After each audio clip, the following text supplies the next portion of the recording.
9월 16일 수요일 하나님께서 오늘 우리에게 주시는 말씀은 열왕기하 1장 1절부터 8절까지의 말씀입니다. 봉독하겠습니다. 아합이 죽은 후에 모압이 이스라엘을 배반하였더라. 아하시야가 사마리아에 있는 그의 다락 난간에서 떨어져 병들매 사자를 보내며 그들에게 이르되 가서 에그론의 신 바알세붑에게 이 병이 낫겠나 물어보라 하니라. 여호와의 사자가 디셉 사람 엘리야에게 이르되 너는 일어나 올라가서 사마리아 왕의 사자를 만나 그에게 이르기를 이스라엘에 하나님이 없어서 너희가 에그론의 신 바알세붑에게 물으러 가느냐. 그러므로 여호와의 말씀이 내가 올라간 침상에서 내려오지 못할지라 내가 반드시 죽으리라 하셨다 하라. 엘리야가 이에 가니라.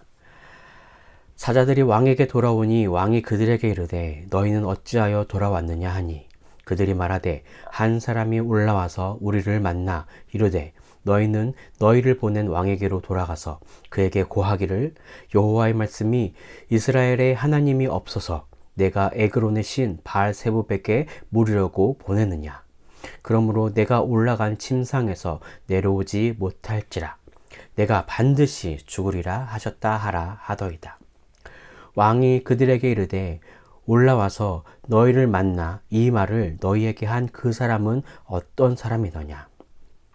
그들이 그에게 대답하되 그는 털이 많은 사람인데 허리에 가죽들을 띄었더이다 하니 왕이 이르되 그는 디셉 사람 엘리야로다. 아멘. 오늘 본문에서 주요 인물인 아하시야는 그 아하시야에 대한 그 내용은 앞선 열왕기 상 22장 하반절을 같이 이어서 읽으셔야 되는데 열왕기 상에서 이 아하시야에 대한 평가는 여호와 앞에서 악을 행하며 그의 아버지 아합의 길과 그의 어머니 이세벨의 길과 또 여로보암의 길로 행하며 바알을 섬기며 여호와를 노하게 하기를 그의 아버지의 온갖 행위를 따라 했다고 언급하고 있습니다. 이제 북이스라엘은 점점 쇠퇴기로 가고 있는데 1절을 보면 북이스라엘의 상황들을 좀 더 자세히 볼 수 있습니다. 통일 왕국이었던 다윗에 의해서 속국으로 있었던 모압이 아합이 죽게 되자 이제 이스라엘을 배반하고 독립하였습니다. 그때 마침 이 북이스라엘의 왕이었던 아하시야는 난간에서 떨어져 큰 병을 얻게 됩니다. 모압이 배반하여 나라에 큰 손해가 생겼음에도 응징하려 가지 못할 정도로 침대에서 일어날 수 없을 정도로 큰 병을 얻은 것입니다. 그런데 역시 그러한 큰 심각한 병을 얻었음에도 아하시야는 하나님을 찾지 않습니다. 그의 의중에는 더 이상 하나님이 계시지 않았기에 그가 첫 번째로 찾은 존재는 에그론 땅의 우상이었던 바알세붑이었습니다. 그렇게 에그론으로 출발하려는 그 왕의 사자를 하나님은 엘리야를 통해서 그 왕의 사자를 만나게 하셔서 하나님의 뜻을 전하고자 하셨습니다. 여기서 왕의 사자와 여호와의 사자 엘리야를 대립시키면서 마치 엘리야가 이전에 갈멜산에서 바알 선지자들과 싸워서 이겼던 그 장면을 연상시키는 그런 장면으로 생각이 됩니다. 하나님의 뜻은 분명하시죠. 이스라엘에 하나님이 없어서 너희가 에그론의 신 바알세붑에게 물으러 가느냐. 그러므로 여호와의 말씀이 내가 올라간 침상에서 내려오지 못할지라 내가 반드시 죽으리라 하셨습니다. 여호와의 사자 엘리야가 만난 왕의 사자들은 바알세붑에게로 가는 그 길을 돌이켜 이제 왕에게로 나아갑니다. 그리고 엘리야를 통해서 들었던 그 하나님의 뜻을 왕에게 그대로 전합니다. 자신이 죽게 될 것이라는 이 예언의 말씀을 들은 아하시야는 아마 분노했을 것입니다. 그래서 자기가 보낸 사자들에게 대체 이런 말을 한 사람이 누구냐라고 물으니 그들이 털이 많은 사람인데 허리에 가죽띠를 띄었다고 그 엘리야의 모습을 설명하자 아하시아는 이제서야 엘리야가 기억이 났습니다. 아하시아는 아버지 아합과 어머니 이세벨과 대립했던 그 엘리야에 대한 인상이 유달리 컸을 것입니다. 엘리야를 통해 바알이 얼마나 능력 없는 신이었음을 목격했음에도 아하시아는 여호와께로 돌이키기는커녕 하나님의 사자 엘리야를 잡기 위해 혈안이 되는 모습을 우리는 보게 됩니다. 자, 그렇다면 오늘 본문을 통해서 주시는 메시지입니다. 첫째, 하나님은 마음이 높아진 자를 낮추십니다. 오늘 아하시아가 떨어진 곳은 왕궁 다락의 난간이었습니다. 이 왕궁의 다락 난간은 예루살렘에 있던 솔로몬이 건축했던 그 왕궁에도 설치했었는데, 왕궁의 가장 높은 지붕 근처에 그 공간을 만들어서 왕의 휴식 장소나 명상하는 장소로 사용되었다고 합니다. 아하시아는 이러한 다락 난간을 거닐다가 추락하게 된 것이죠. 성경에서 높은 곳에서는 그렇게 좋지 않은 일들이 많이 일어납니다. 다윗 왕도 전쟁 중이었음에도 불구하고 왕궁에서 쉬고 있다가 왕궁 옥상에서 그 지역을 바라보면서 그 목욕하고 있는 그 밧세바를 발견하고 음욕을 품게 되었습니다. 다니엘서에서도 바벨론을 제국으로 만든 그 느부갓네살 왕이 왕궁 지붕을 거니면서 이 모든 제국을 내 손으로 세웠다라고 하면서 한껏 자기를 치켜세운 모습이 등장합니다. 그래서 하나님은 그를 응징하셔서 느부갓네살을 정신병자로 만드셔서 들짐승처럼 풀을 뜯는 그런 지금까지 이르게 하셨습니다. 아하시아도 아버지 아합이 이루어 놓은 그 오므리 왕조의 영광과 권세에 취해 교만한 마음을 품었습니다. 하나님을 업신여기고 하나님의 사람 엘리야를 우습게 여긴 사람입니다. 시편 101편 5절을 보시면 눈이 높고 마음이 교만한 자를 내가 용납지 아니하리로다 라고 하였습니다.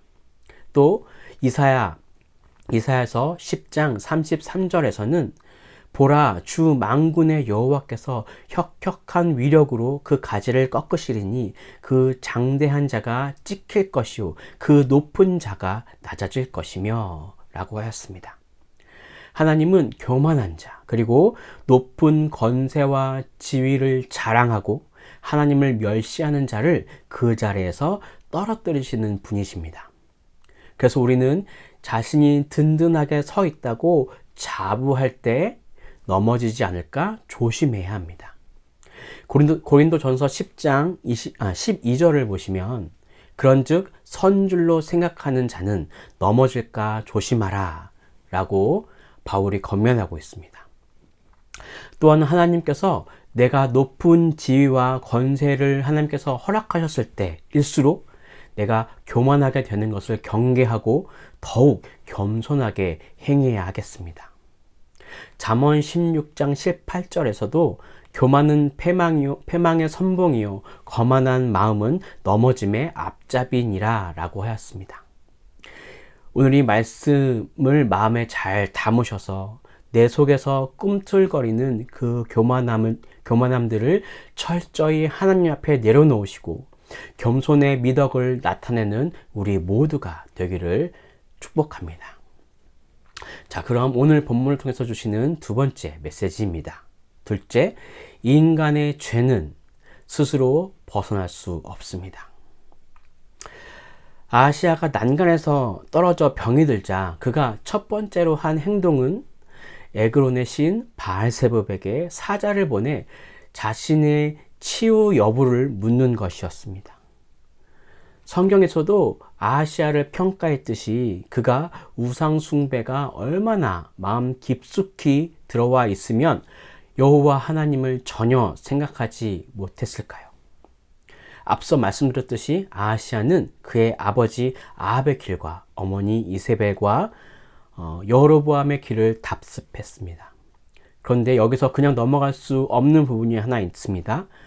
아합의 최후가 어떠했습니까? 아하시아의 아버지 아합이 죄악과 우상숭배로 엘리야를 통한 하나님의 심판의 경고를 받았음에도 또 그리고 아하시아도 그 경고를 알고 있었고 또 그 경고대로 최후를 맞이하는 아하시아는 보았습니다. 물론 아하시아는 아합의 죽음이 하나님의 그 심판의 경고가 아니라 운이 나빠서 죽었을 것이라고 믿고 있을 수도 있겠습니다. 하지만 죄로 인해 그의 영적인 눈이 멀어져 있지 않았다면 그것을 인정하고 아합의 죄를 답습하지 않을 수도 있었습니다. 그렇게 아합 가문의 죄가 너무나 뿌리 깊어 아하시아로 하여금 죄에서 헤어나지 못하게 하였습니다. 우리는 죄를 너무 쉽게 생각하는 경향이 있습니다. 물론 사랑의 하나님은 우리가 회개하는 마음으로 주님께 달려가면 언제든지 용납해 주시고 우리를 깨끗게 하시는 분이십니다.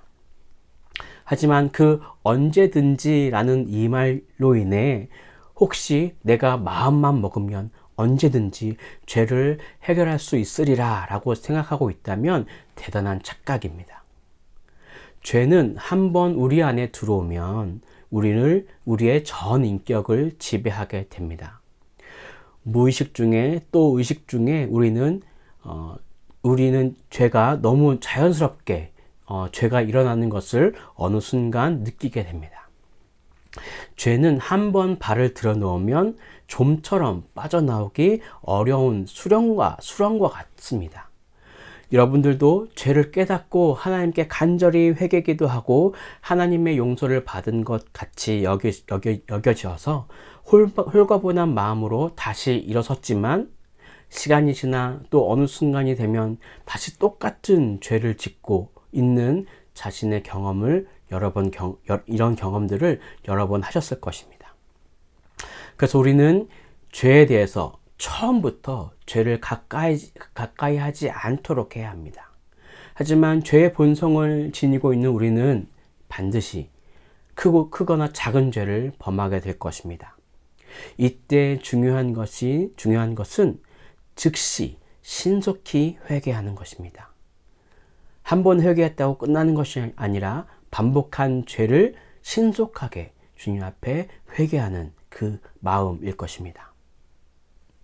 한번 회개했다고 모든 것이 끝났다고 이 죄가 모든 것이 해결됐다고 여기지 말고 항상 그 죄에 대해서 염두에 두고 내가 다시 그 죄에 빠지지 않나 점검해야 할 것입니다. 우리가 즉시 회개하지 않고 그냥 놔둘 때에 우리 안에서 그 죄가 뿌리를 내리게 되고 분명 나뿐만 아니라 내 주위에 영향을 끼칠 것입니다. 아시아처럼 하나님 외에 다른 것을 찾기보다 또 그 죄의 뿌리 안에 하나님의 사자, 하나님의 음성을 알지 못한 아시아의 길로 가지 않으시고 죄의 올무에서 벗어나시는 우리 행복을 전하는 교회의 모든 성도님들 되시길 간절히 바랍니다. 기도하겠습니다. 사랑과 은혜가 충만하신 주님, 우리의 교만함을 주님은 오늘 다시 한번 점검하기를 원하셨습니다. 하나님, 우리가 하나님 외에 다른 더 높아지려고 하는 마음들이 있습니까? 내 의지와 내가 행했던 그 행동들, 또 그런 섬기지만 내 이름이 더 앞서는 것을 원했던 그런 내 마음들, 그런 교만한 마음들이 내 안에 있었다면 이 시간에 다시 한번 주님 앞에 겸손히 나갈 수 있도록 인도하여 주시고, 또한 우리가 죄악 안에 있을지라도 항상 하나님 앞에 회개하며 기도하는 그런 마음을 허락하여 주시고, 성령님의 도우심으로 말미암아 우리가 그런 기도의 문이 활짝 열리는 그런 우리 모든 성도님 될 수 있도록 하나님 인도하여 주십시오. 그렇게 오늘 하루 이 말씀을 붙잡고 또 겸손하게 또 우리의 죄를 직면하여서 기도할 수 있는 그런 우리들 되기를 소망하면서 이 모든 것을 살아계신 예수 그리스도의 이름으로 기도드립니다. 아멘.